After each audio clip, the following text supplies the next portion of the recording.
तत्र अभवत भगवान व्यासपुत्रो यदृच्छया गाम अटमानो अनपेक्षः अलक्ष्य लिंगो निजलाभ तुष्टो वितश्च बालैर् अवधूत वेशः। तत्र वहाँ अभवत प्रकट हुए भगवान शक्तिशाली व्यासपुत्र व्यासदेव के पुत्र यदृच्छया अपनी इच्छा अनुसार गाम पृथ्वी में अटमानः निरंतर विचरण करते हुए अनपेक्षः उदासीन अलक्ष्य अव्यक्त लिंगः लक्षण निज लाभ स्वरूप सिद्ध तुष्टः संतुष्ट वृतः घिरे हुए च तथा बालैः बालकों से अवधूत अन्यों द्वारा उपेक्षित वेशः वेशभूषा में। उसी समय व्यासदेव के शक्ति संपन्न पुत्र वहां प्रकट हुए जो संपूर्ण पृथ्वी पर उदासीन तथा आत्मतुष्ट होकर विचरण करते रहते थे। उनमें किसी सामाजिक व्यवस्था या जीवन स्तर का कोई लक्षण प्रकट नहीं होता था। वे स्त्रियों तथा बच्चों से घिरे थे और इस प्रकार का वेश धारण किए थे मानो सभी लोगों ने उन्हें उपेक्षित समझ रखा हो। ये बहुत सुंदर श्लोक है। तत्र अभवत भगवान व्यासपुत्रो। तो तत्र यहाँ पर ये श्लोक की शुरुआत हो रही कि वहाँ पर तत्र अभवत, वहाँ पर प्रकट हुए। कौन प्रकट हुए? व्यासदेव के पुत्र। तो तत्र यहाँ पर क्यों आ रहे? क्योंकि पिछले श्लोक में हम देख रहे थे कि व्यासदेव के पुत्र जिनको साक्षात क्या बोला गया है? भगवान। मतलब उनका श्रील प्रभुपाद भी तात्पर्य में लिख रहे हैं कि भगवान शब्द कभी कभी सुखदेव गोस्वामी जैसे महान भक्तों के लिए प्रयुक्त होता है। तो जो भगवान का वास्तव में काम समझ गया वो भगवान। और दूसरे शब्दों में जो, जैसे हम कहते हैं कि यहाँ पर लिखा भी हुआ ना कि शक्ति संपन्न, या हम कहते हैं शक्तिवेश अवतार। तो शक्तिवेश अवतार वही होते हैं जो भगवान का इस संसार में आने का उद्देश्य समझ जाते हैं। तो फिर भगवान उन्हें ऊपर उठाते हैं कि ये मेरा काम करेगा। तो वैसे यहाँ पर सुखदेव गोस्वामी को क्या बोला गया? अवधूत बोला गया। और अवधूत सामाजिक दृष्टि से अवधूत कौन होते हैं? तो प्रभुपाद यहाँ पर लिख रहे हैं कि सामाजिक दृष्टि से अवधूत कौन होते हैं? जो कि समाज के द्वारा उपेक्षित होते हैं, कि समाज उनकी चिंता नहीं करता। और ऐसा लगता है कि समाज उनकी चिंता नहीं कर रहा, बल्कि वो उस वेश में होते हैं। वो क्यों इस वेश में होते हैं? क्योंकि यहाँ पर लिखा है क्योंकि अनपेक्षः अलक्ष्य लिंगो निज लाभ तुष्टो। क्योंकि वो एक तरफ भगवान के दर्शन कर चुके हैं, भगवान को समझ चुके हैं, और दूसरी तरफ वो समझ चुके हैं कि उस संसार में इंटरेस्टेड नहीं होते। श्रील प्रभुपाद लिख रहे हैं डिसइंटरेस्ट, कि इस संसार में उन्हें उदासीन, वैसे शब्द उदासीन मतलब न्यूट्रल रहते हैं, उन्हें इस संसार से कुछ ज़्यादा लेना देना नहीं होता।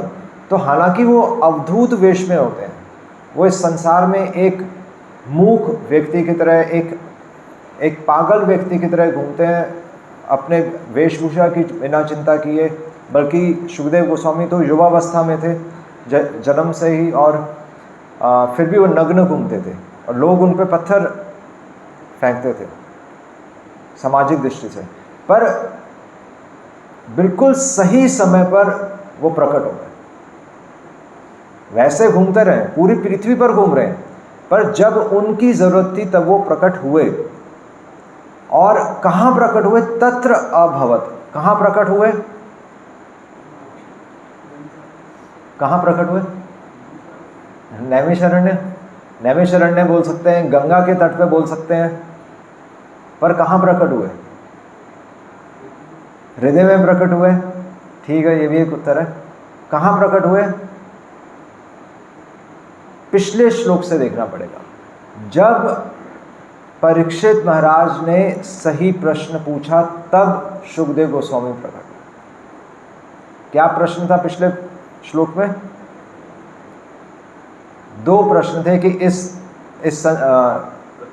कि हर परिस्थिति में एक जीवात्मा का क्या कर्तव्य है, और विशेष रूप से मरणासन व्यक्ति का क्या कर्तव्य है। तो जब कोई ऐसा प्रश्न पूछेगा तो भागवत प्रकट होगी। चाहे हम गंगा के किनारे जाकर बैठ जाएं, चाहे हम घर में ही बैठे हों, चाहे हम यहाँ बैठे हों, चाहे आप पूरा पंडाल लगा लें, पर जब तक ये प्रश्न नहीं आएगा हमारे जीवन में भागवत शुरू ही नहीं होगी। क्योंकि हमें लग रहा है हमारा जीवन चलता रहेगा, यही तो लग रहा है। तो इसलिए तो भागवत भी कह रही है कि क्या है, कुरुते विकर्मा, क्या श्लोक है वो? नूनम प्रमत्तः, नूनम प्रमत्तः कुरुते विकर्मा। क्या लग नहीं रहा आपको कि मृत्यु आ रही है? नूनम प्रमत्तः कि शुकदेव गोस्वामी वो कैसे इस अवस्था में घूम रहे हैं, और बल्कि ऐसी अवस्था में भी उनका मस्तिष्क बिल्कुल वो अगर शुकदेव गोस्वामी देखें या फिर हम शिला प्रभुपाद का जीवन ही देख लें, तो शिला प्रभुपाद तो सब कुछ छोड़ के तो वृंदावन के राधा दामोदर मंदिर में ही बैठे थे और वहाँ पर ग्रंथ लिख रहे थे। पर वो सब कुछ वहाँ पर वो एक्चुअली बैठे नहीं थे, वो बैठकर तैयारी कर रहे थे कि मैं एक्चुअली भगवान का काम पूरा करूँ। तो अवधूत सामाजिक दृष्टि से वो इंटरेस्टेड नहीं होता। किस पे इंटरेस्टेड नहीं होता? समाज में। किस में उसका इंटरेस्ट नहीं है? संसार में नहीं। अवधूत का इंटरेस्ट एक्चुअली अपने में नहीं है, क्योंकि समाज तभी एग्जिस्ट करता है जब हमारा चेहरा एग्जिस्ट करता है। नहीं, अपने चेहरे को दिखाने के लिए तो हम समाज को आदर दे रहे हैं, जबकि शास्त्र तो साफ साफ कह रहे हैं कि नूनम प्रमत्तः, पागल हैं ये लोग, क्योंकि खुद ही अपने कर्म बना रहे हैं। हम खुद ही पैसा कमा रहे हैं और खुद ही अपना बिजनेस बढ़ा रहे हैं। और क्या बिजनेस है? भगवान से दूर जाना। यही तो बिजनेस है, और क्या बिजनेस है? सब यही कहते हैं कि हम बिजी हैं। बिजी मतलब और कुछ नहीं है, बिजी मतलब पाप है। मतलब भगवान सामने या भगवान के लिए हम कुछ गुणगान कर सकते हैं और हम कह रहे हैं हम बिजी हैं, ठीक है, ये तो पाप ही है। और क्या है? भगवान की दृष्टि से पाप है। हमें अपनी दृष्टि से हो सकता है कि हमारी ज़रूरत है, पर भगवान की दृष्टि से पाप है। इसलिए कह रहे हैं कि तत्र अभवत। जब कोई ये प्रश्न पूछेगा कि मरणासन व्यक्ति के लिए क्या उचित कर्तव्य है, तब भागवत ग्रंथ भागवत और कौन से भागवत होते हैं? एक ग्रंथ भागवत होता है और भक्त भागवत। तो भक्त भागवत प्रकट होते हैं। तत्र अभवत, भगवान व्यासपुत्र, और साक्षात वो भगवान की वाणी बताएंगे। और बल्कि यद्र इच्छया, वो हमारे बुलाने से भी नहीं आएंगे, वो खुद ही समझ जाएंगे कि ये इस व्यक्ति के हृदय में अब सही प्रश्न आया है, और वो खुद ही प्रकट हो जाएंगे। मतलब कोई, हम उन्हें फोर्स नहीं कर सकते कि हमने उन्हें एंगेज किया है, हमने उन्हें बुलाया है, नहीं। जब तक हमारे हृदय में ये प्रश्न नहीं आएगा वो प्रकट ही नहीं होंगे। इसलिए कहने कि यद इच्छा, अपनी इच्छा से वो प्रकट, और बल्कि अपनी इच्छा से वो संसार में वितरण कर रहे हैं। वो उस आत्मा, एक जीवात्मा को ढूंढ रहे हैं जो ये प्रश्न पूछेगा। यद इच्छया गाम, पृथ्वी पर अटमान अनपेक्षा, और इस संसार में रहने का हमें सीक्रेट भी बता रहे हैं कि इस संसार में रहने का सीक्रेट है अनपेक्षा, कि इस संसार में ज़्यादा कुछ करने की इच्छा नहीं होनी चाहिए। ठीक है, शरीर और आत्मा के लिए जितना ज़रूरी है, आप कम से कम में हमारे अपना जीवन चलाना चाहिए। एक सन्यासी के लिए एक उनके लिए डिक्टम होता है, एक सन्यासी के लिए उनका जीवन कैसा होना चाहिए कि वो कम से कम चीज़ों में अपना जीवन चलाए, तब वो सत्न्यास है, तब वो भगवान से जुड़ा हुआ है। अगर ज़्यादा चीज़ें एकत्रित करेंगे तो आपको उनको मेंटेन भी करना पड़ेगा। तो हमारा जीवन में कम से कम चीज़ें होनी चाहिए, ज़्यादा से ज़्यादा चीज़ें नहीं होनी चाहिए। अनपेक्षः अलक्ष्य लिंगो, अलक्ष्य का लिख रहे हैं कि यदृच्छय गाम अलक्ष्य, बल्कि अनमैनिफेस्टेड, अव्यक्त। अव्यक्त किस रूप में? जैसे समाज के लोग सारे नियम पालन करते हैं ना, जैसे जो समाज में रहने के लिए लोग जैसे एक दूसरे के घर जाते हैं, दिवाली देने के लिए जाते हैं, अभी दिवाली, गोवर्धन पूजा, ये सब सोशल कस्टम्स हैं। पर अवधूत इन सब से भी दूर रहता है, अव्यक्त रहता है, क्योंकि ये चीज़ें भी कहीं ना कहीं हमें समाज में बांध ही देती हैं। तो नियम उसके लिए है। नियम किसके लिए? नियम एक बच्चे के लिए। जैसे मंगल आरती आना अभी हमारे लिए नियम है, पर भगवान की दृष्टि में हम बच्चे हैं, इसलिए ये नियम बना रखा है। नहीं तो माता पिता क्या बच्चे के लिए नियम से उठते हैं? घर में माता पिता बच्चे के लिए कभी नियम से उठते हैं? नहीं, उनके लिए नियम नहीं है, उनके लिए स्वाभाविक है कि मुझे अपने बच्चे के लिए उठकर तैयारी करनी है। वो 365 दिन वो अपना काम करते हैं। तो जिस तरह माता पिता बच्चे के लिए लगे रहते हैं, उसी तरह भक्त भगवान के लिए लगा रहता है। निरंतर आ रहे हैं ना, निरंतर, कांस्टेंट। हमें बोलने की जरूरत नहीं पड़नी चाहिए कुछ। तो इसलिए कह रहे हैं अलक्ष्य लिंगो। समाज के लोग नियम से चलते हैं, भक्त हृदय से चलते हैं। उनके लिए मंगल आरती कब शुरू होती है? हाँ, वैसे तो एक दिन पहले जैसे फ्लावर्स का अरेंजमेंट हमें एक दिन पहले ही करना पड़ता है ना, फिर मंगल आरती के लिए बताना पड़ता है कि कल आपकी ड्यूटी है। तो ये हमारी ड्यूटीज़ लगी हैं। पर एक भक्त के लिए तो जैसे माँ बच्चे के लिए क्या सोचेगी कि मैं कल बच्चे के लिए क्या बनाऊँ सुबह, वो एक दिन पहले ही सोचेगी ना। उसको कहते हैं प्रेम। तो हमें पहले से ही सोचना चाहिए कि हम भगवान के लिए क्या कर सकते हैं। तो इसलिए कह रहे हैं कि अलक्ष्य लिंगो निज लाभ तुष्ट।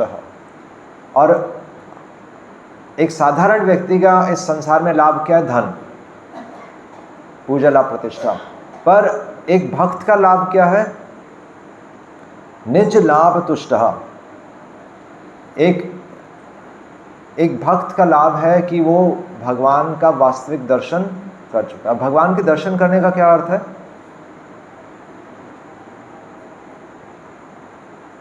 भगवान के दर्शन करने का क्या अर्थ है? बताओ लोगों को। हाँ, फिलॉसफी। हाँ, क्या फिलॉसफी? भगवान के दर्शन करने का अर्थ है कि भगवान कभी भी किसी भी परिस्थिति में हमारा बुरा नहीं कर सकते। भगवान तो असुरों को भी उनका वध करके उन्हें ताड़ देते हैं। तो जो श्रील प्रभुपाद लिख रहे हैं, तो जो भगवान का नाम ले रहे हैं उनके जीवन में कभी भी अपशगुन हो ही नहीं सकता, है ना। ये हमारी श्रद्धा में कमी है, जो हम अलग अलग जगह हम भागते रहते हैं।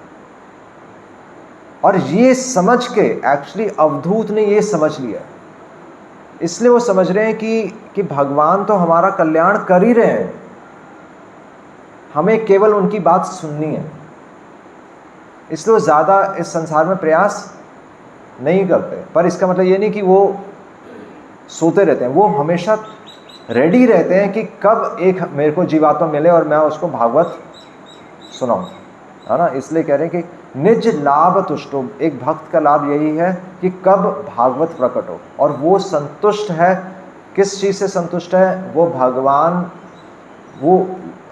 भगवान के प्लान से संतुष्ट है। उसको पता है कि आज हो सकता है कि मेरे जीवन में उथल पुथल चल रही हो, पर इसमें भगवान का प्लान है ना। जो इस उथल पुथल से निकल चुका है उसको समझ में आएगा कि वो भगवान का प्लान चल रहा था। भगवान ने अर्जुन को भी क्या बोला? निमित्त मात्र सवे साची। देखो तुम्हें लग रहा है कि तुम मारो, पर मैं तुम सबको मार चुका हूं। और अगर कोई मर भी गया तो वो भी अपशगुन नहीं, वो भी एक्चुअली उसका लाभ ही है। पर हमें केवल क्या करना है? युद्ध लड़ते लड़ते मरना। और वो युद्ध हथियारों से नहीं है, वो युद्ध किससे? वो युद्ध हमारे अपने मन से। तो अवधूत जो होते हैं उन्होंने तो भगवान के दर्शन कर लिए हैं, पर हमें इस संसार में ज़्यादा प्रयास नहीं करना चाहिए। क्यों? एक साधक को इस संसार में ज़्यादा प्रयास नहीं करना चाहिए। क्यों? क्या हमने भगवान के दर्शन किए? नहीं, अभी तो नहीं किए। एक तो है बुद्धि से कि शास्त्र कह रहे हैं, और दूसरा है कि शास्त्र ये भी कह रहे हैं कि जो हम करेंगे वो एक्चुअली मूर्खता होगी। अगर वो भगवान का कार्य नहीं है तो वो मूर्खता है ना। बहिर अर्थ मानिना, हम बाहर की वस्तुओं को देख रहे हैं, इसलिए हम खुद अपना कर्मास बनाएंगे। इसलिए कह रहे हैं वृतश्च कह रहे हैं कि और बल्कि घिरे हुए हैं। ऐसे अवधूत किन लोगों से घिरे रहते हैं? बालकों और स्त्रियों से, जो कि उनका मजाक उड़ाते हैं। तो उनको कोई फर्क नहीं पड़ता इससे, वो उदासीन रहते हैं, क्योंकि वे भक्ति में सेवा की महान उपलब्धियों से ही आत्मतुष्ट रहते हैं। भक्ति की महानता, उनको पता है कि भक्ति की महानता क्या है, इसलिए वो संसार में ज़्यादा प्रयास नहीं करते। और इसलिए यहाँ पर हमें क्या चीज़ समझनी है? हमारे जीवन में क्या है? हमारे जीवन के लिए वही है कि जब तक हमारे जीवन में सही प्रश्न नहीं आएगा, तब तक हमारे जीवन में भगवान प्रकट नहीं होंगे। भागवत ये पहला स्कंद है, पहले स्कंद में ही ये चीज़ें बताई जा रही हैं कि प्रश्न सही होना चाहिए, तभी भागवत प्रकट होगी। हम केवल लेक्चर सुन के या केवल मंदिर आके वो चीज़ हम ग्रहण नहीं कर पाएंगे जब तक हमारे हृदय में हम खुद को मरण आसन, है ना, जब तक हम खुद को मरण आसन पर नहीं देखेंगे तब तक हमारे हृदय में भगवान प्रकट नहीं होंगे। हरे कृष्णा कृष्णा कृष्णा हरे हरे, हरे राम राम राम हरे हरे। श्रील प्रभुपाद की